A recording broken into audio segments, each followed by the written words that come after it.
ہے۔ اس کے دو جواب دیے گئے ہیں کہ اگر اللہ تبارک و تعالیٰ کے حکم کے بدلنے کی وجہ سے اور اللہ تبارک و تعالیٰ کے احکام میں تبدیلی کی وجہ سے یہ بات لازم آتی ہے کہ اللہ تبارک و تعالیٰ کا پہلا حکم نعوذ باللہ خلاف عقل ہے اور اللہ تبارک و تعالیٰ کا پہلا حکم غلطی پر مبنی ہے، تو پھر ارادہ خداوندی کے بدلنے کی وجہ سے بھی یہی بات لازم آنی چاہیے۔ یعنی جس طرح اللہ تبارک و تعالیٰ اپنے ارادے سے پہلے انسان کو پیدا فرماتے ہیں پھر موت دیتے ہیں، تو یہاں پر بھی یہ بات لازم آنی چاہیے کہ نعوذ باللہ اللہ تبارک و تعالیٰ کا پہلا ارادہ غلطی پر مبنی تھا۔ حالانکہ یہاں پر کوئی بھی اس بات کو نہیں سوچتا، سب مانتے ہیں کہ اللہ تبارک و تعالیٰ نے اپنی قدرت کاملہ سے کیا ہے۔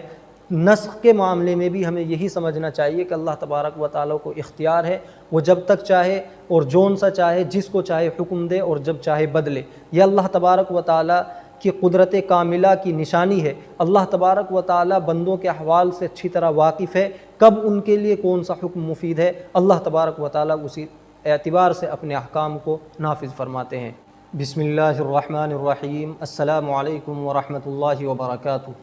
معزز سامعین کرام، تیسرا سوال یہ ہے کہ مسلمان کہتے ہیں اللہ تبارک و تعالیٰ اپنے احکام میں نسخ فرماتے ہیں، یعنی اللہ تبارک و تعالیٰ ایک حکم دیتے ہیں پھر دلیل شرعی سے اس حکم کو ختم فرما کر ایک دوسرا حکم بندوں کے لیے تجویز کرتے ہیں۔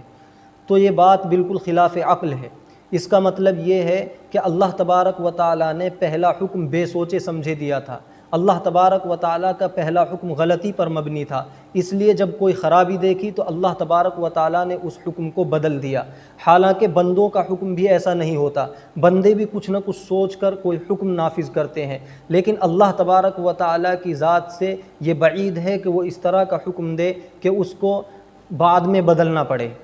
بلکہ خدا کی شان تو یہ ہے کہ اس کا حکم ایسا ہونا چاہیے کہ قیامت تک جس کے اندر کوئی تبدیلی نہ ہو، کیونکہ اللہ تبارک و تعالیٰ مخلوق کے تمام احوال سے واقف ہے۔ اللہ تبارک و تعالیٰ جانتے ہیں کہ کس کے حق میں کون سا حکم بہتر ہے، تو اللہ تبارک و تعالیٰ کو ایسا ہی حکم تجویز کرنا چاہیے جو قیامت تک کے لیے باقی رہے۔ لیکن مسلمانوں کے قول کے مطابق اللہ تبارک و تعالیٰ اپنے احکام میں نسخ فرماتے ہیں، ان کو بدلتے رہتے ہیں، تو اس کا مطلب یہ ہوا کہ اللہ تبارک و تعالیٰ کا یہ فعل خلاف عقل ہے۔ اس سے اللہ تبارک و تعالیٰ کی طرف یہ بات منسوب کی جاتی ہے کہ اللہ تبارک و تعالیٰ نے نعوذ باللہ بے سوچے سمجھے پہلا حکم دیا ہے۔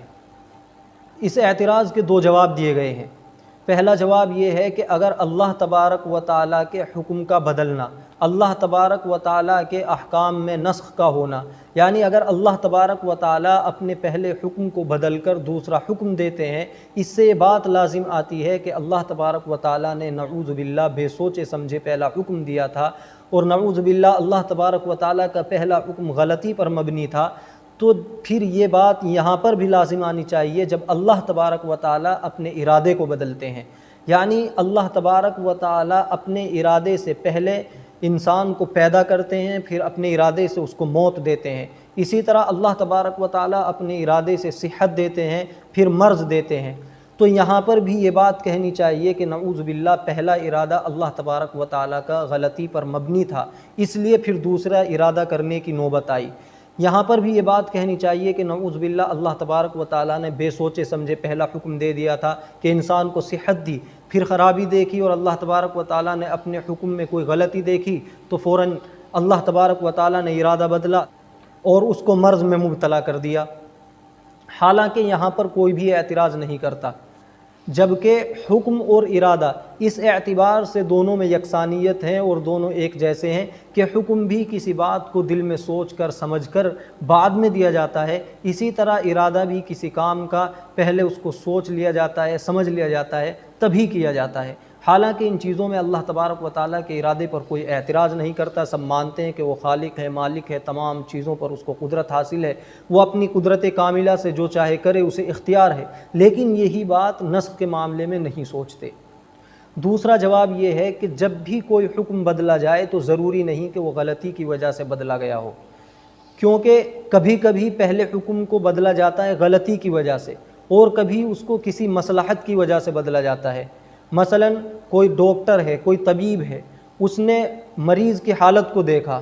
اور اس کی تشخیص اچھی طرح سے نہیں کی، یعنی اس کے مرض کو اچھی طرح وہ نہیں جانچ سکا، جو اسے مرض تھا اس کی حد تک وہ نہیں پہنچ سکا، بلکہ اس کی سمجھ میں ایک دوسرا مرض آیا، یعنی حقیقی مرض تک نہیں پہنچا بلکہ ایک غلط طریقے سے دوسرا مرض سمجھ کر اس کا نسخہ تجویز کر دیا۔ بعد میں جب اس نے تشخیص کی تو معلوم ہوا کہ مرض یہ نہیں ہے بلکہ دوسرا ہے۔ اب وہ اپنے پہلے نسخے کو اگر بدلتا ہے تو یہ کہا جائے گا کہ اس نے غلطی کی وجہ سے نسخے کو بدلا ہے۔ لیکن کبھی کبھی نسخہ بدلا جاتا ہے مصلحت کی وجہ سے، یا تو پہلے نسخے کا وقت پورا ہو جاتا ہے، یا پہلے نسخے کے چلتے ہوئے مریض کی حالت بدل جاتی ہے، پھر اس بدلی ہوئی حالت کے مطابق دوسرا نسخہ تجویز کیا جاتا ہے۔ مثلا مریض کو بخار تھا، بخار کا نسخہ تجویز کیا گیا، لیکن بخار کے درمیان ہی اس کا سرسام ہو گیا، تو اب یہاں پر نسخہ بدلا جائے گا۔ یہ نسخہ بدلا گیا ہے مریض کے احوال کی وجہ سے، اس کی حالت کے بدلنے کی وجہ سے، نہ کہ اس وجہ سے کہ پہلے نسخے میں کوئی غلطی تھی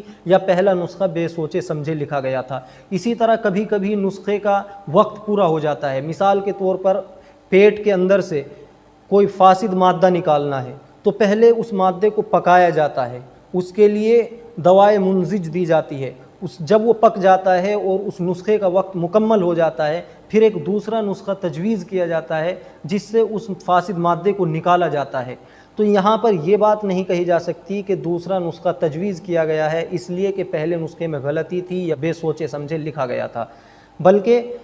پہلے نسخے کا وقت پورا ہو چکا، اب دوسرا نسخہ تجویز کیا گیا ہے۔ اسی طرح اللہ تبارک و تعالیٰ جب احکام میں نسخ فرماتے ہیں، یعنی ایک حکم شرعی کو جب اللہ تبارک و تعالیٰ بدلتے ہیں تو اس کا مطلب یہ نہیں ہوتا کہ اس میں غلطی تھی یا وہ بے سوچے سمجھے اللہ تبارک و تعالیٰ نے حکم دیا تھا، بلکہ اب تک لوگوں کی حالت کے موافق وہی درست تھا اور ان کے لیے وہی مفید تھا۔ اب بعد میں جو حکم دیا جا رہا ہے اب لوگوں کے احوال کے مطابق وہی درست ہے، وہی ان کے لیے مفید ہے، یا یہ کہ اب تک جو حکم تھا اس کا وقت یہیں تک تھا، اب بعد والا جو حکم دیا جا رہا ہے اس کا وقت شروع ہو رہا ہے، جیسا کہ نسخے کی مثال سے سمجھایا گیا ہے۔ اعتراض یہ کیا گیا تھا کہ مسلمان کہتے ہیں کہ اللہ تبارک و تعالیٰ اپنے پہلے حکم کو دوسرے حکم سے بدلتے ہیں، یہ خلاف عقل ہے، کیونکہ اس سے یہ بات لازم آتی ہے کہ اللہ تبارک و تعالیٰ نعوذ باللہ اپنا حکم بے سوچے سمجھے دیتے ہیں۔ اللہ تبارک و تعالیٰ کا پہلا حکم غلطی پر مبنی تھا،